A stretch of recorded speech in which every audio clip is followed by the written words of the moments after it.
I know what I'm about to say is going to seem particularly controversial. It's as alien to me as I'm sure being trans is for cis people.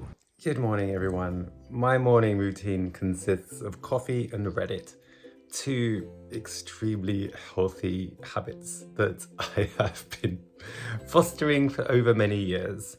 And while I scroll on Reddit, which I do for about half an hour every morning, I noticed that one of the most common questions in trans spaces is, am I actually trans? And I thought that might be quite a fun question for me to answer in today's video, but first I should probably get ready.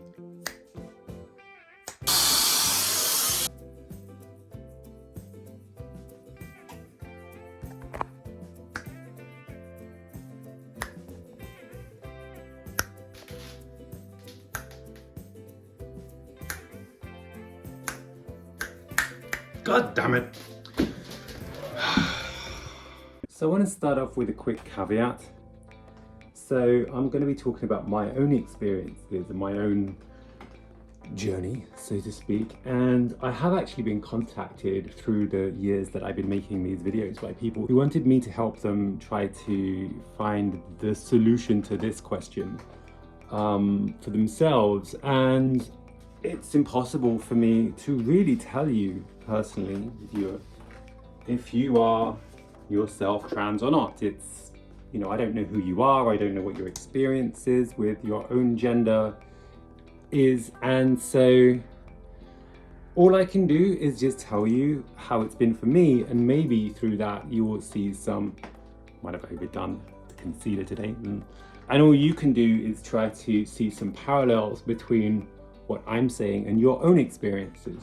So with that in mind, you know, try to take it from that perspective, you know, caveats apply and all that sort of thing. And your mileage may vary. Just because I'm experiencing things in one way doesn't mean to say if you experiencing them in a different way makes you any more or less trans than I am. This is just me. This is just my own kind of, I guess, internal voyage from point A to now.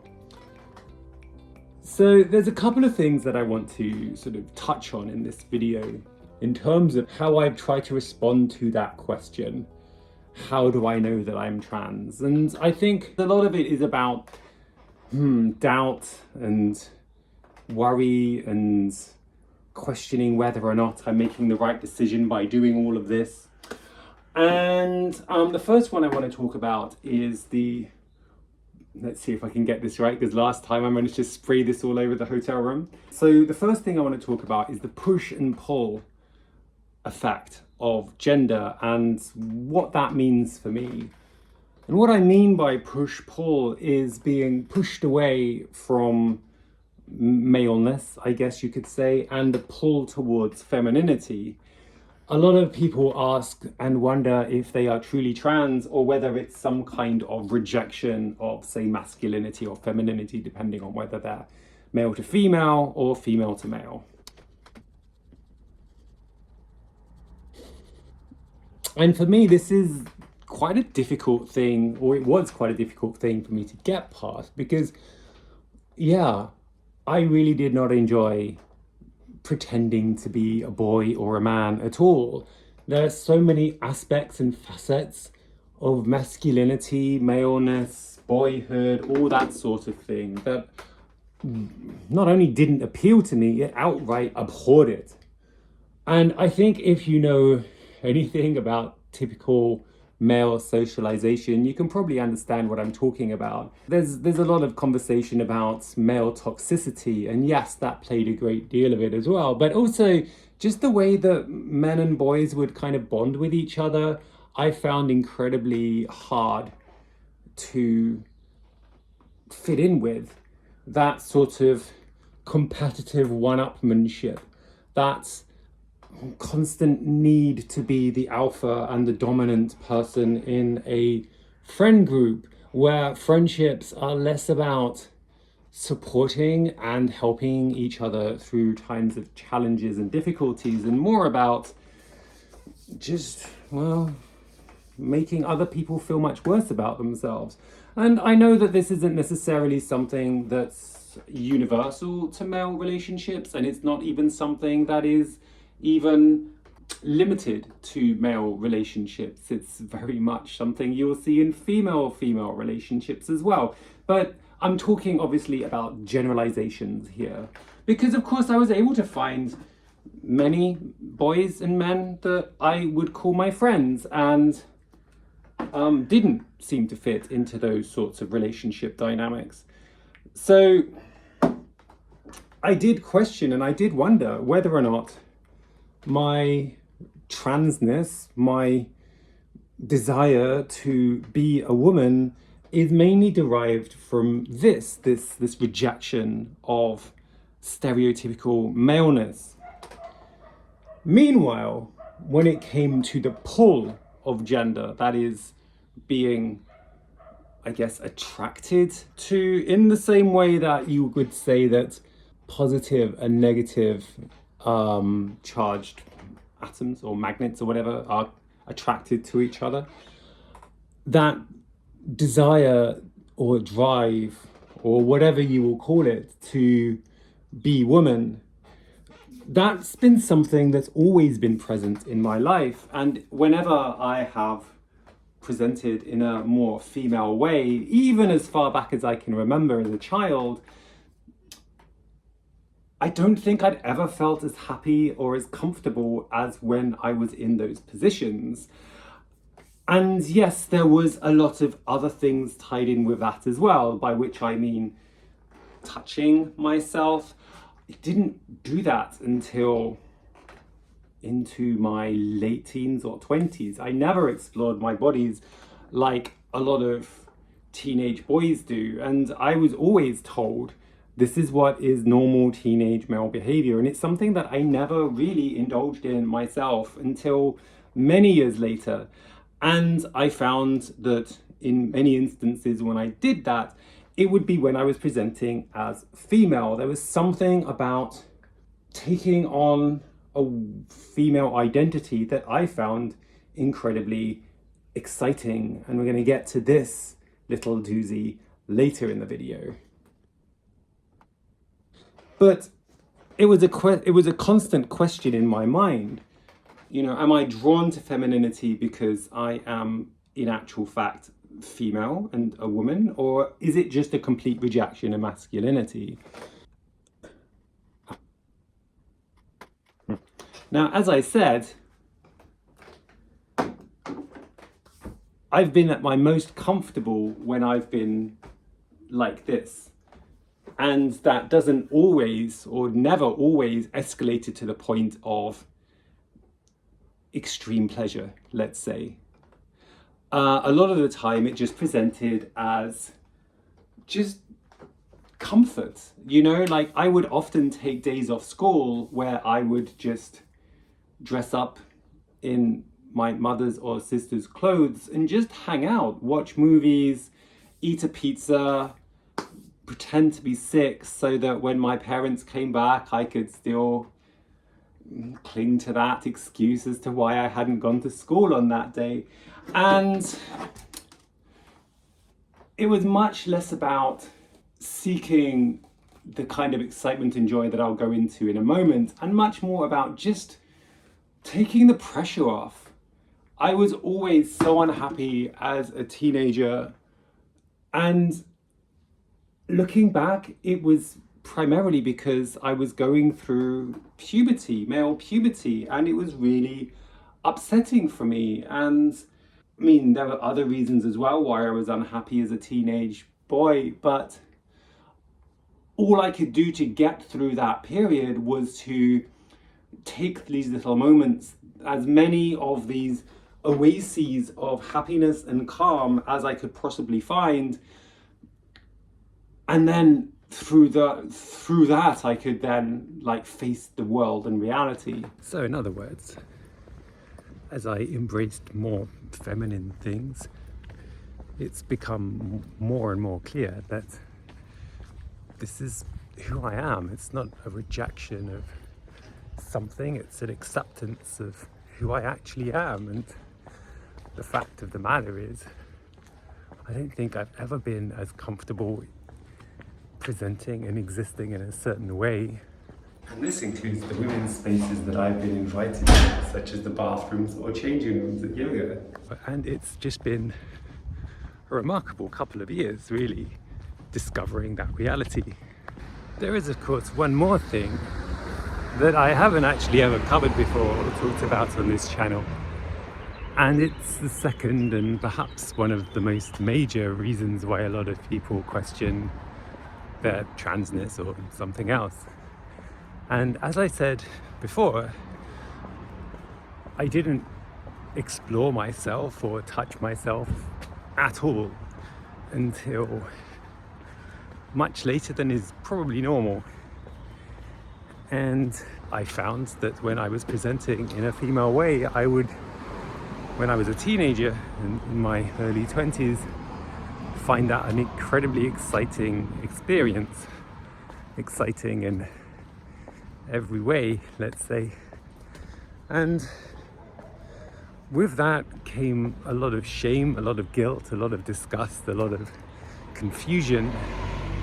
Because what does this mean? What does this mean for me? What does this mean for who I am and what I like, I guess? And what does it mean for how I want to explore my body and be explored in turn? And I guess, there's no getting around this question, but so many people ask themselves if this is just some kind of horrible fetish. And it's interesting. I know what I'm about to say is going to seem particularly controversial, especially in trans spaces, but there's this, I guess, conflict broadly in the trans community that the person who conjured up this suggestion that this is some kind of fetish has been discredited, disproven, and nobody ever has any experiences like that. But I'm not so sure. I'm not speaking for myself. I've come to a point where I recognize that this is not some kind of deviance. But I have met several trans people, and it's quite clear that that sexual side is pretty dominant, to the point where it's unclear to me whether they're chasing a transition is a social, presential, a lifestyle. Like, it's about being a woman in every sense of what that means, and more about having certain characteristics of femininity because they find that pleasurable. And honestly, I don't know what to make of that, because I know what it's like to have a body that you aren't connected to, and how wonderful it is to have, or to start to have, or to have elements of a body which you belong to. And that is incredibly exciting and affirming, and it's an amazing experience.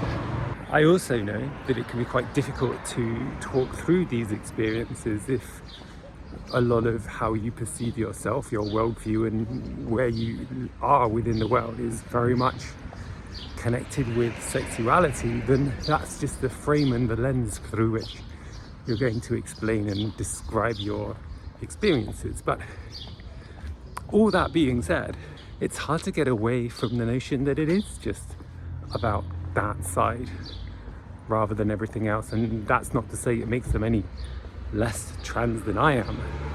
It certainly means it's a very different type of experience, and it's something that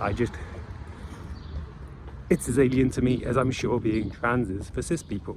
But sticking with my own experience, as I said, for many years I was very worried about this way that I was, this friction between what I needed and what I could do. But over time I realized that when I present as a woman, I'm not just, and in fact I very rarely am doing so for any kind of gratification. I'm doing this because, as I say, it's where I feel peace, it's where I feel comfort, it's where I, yes, feel joy, especially gender euphoria, but it certainly isn't, it doesn't take on any additional extreme dimensions. It doesn't feel, once I stripped away a lot of the cultural stuff, it doesn't feel wrong, it doesn't feel bad. It just feels like this is who I am. And that gets me to the paradox, the catch-22 of a lot of the trans experience, at least as far as I'm concerned. A lot of these questions that floated around in my head, I didn't really know for sure the answers until sometime after I'd started transitioning, or just as I was on the cusp of transitioning perhaps. And that's why it's such a problem where you have contexts such as in school guidance in the UK for trans kids, which seems to suppress their options for experimenting with their gender. I came through those questions, that experience, and I concluded that yes, absolutely, I'm trans, yes, absolutely, I'm a trans woman, and no, absolutely, I can categorically reject any kind of accusation of this being some kind of deviancy, and I do that because that's how I live my life. But if you take away those options from people to play with their gender, to try out these ideas, to see how they actually feel, then it's just going to lead to a lifetime of confusion. It's going to mean that people are going to be kind of between spaces for potentially decades. And that's not really fair, it's not right at all. And it could be, in their cases, that they conclude that they're not actually trans, or maybe they do have some kind of quirk which requires them to do certain things in the bedroom. And that's fine, that's okay. I don't want everybody to be trans, but we need to give people the space and time to experiment, to try out and sort of realize these things for themselves. Anyway, I think I'll leave it there for now. This is something that could well have a 2 or 3 hour video, really. This is just a very surface level, very potentially unsatisfying start to this conversation. I'm curious to see if this was at all helpful in any way. I don't know, I feel like maybe I didn't go in too much depth at all, but perhaps that's fine, I don't know. I'm curious to see how you have answered some of the major questions in your lives, and maybe as a community we can help you get to the bottom of those. But in any case, have yourselves a wonderful, wonderful rest of the day. I hope that wherever you are, the weather is as spectacular as it is here. As you can see, it's that wonderful combination of sunny and crisp and just on the cusp of being warm enough for me to take off my cardi. We'll see. Anyway, have yourselves a wonderful day and an excellent week, and I'll see you all very soon. Take care. Goodbye.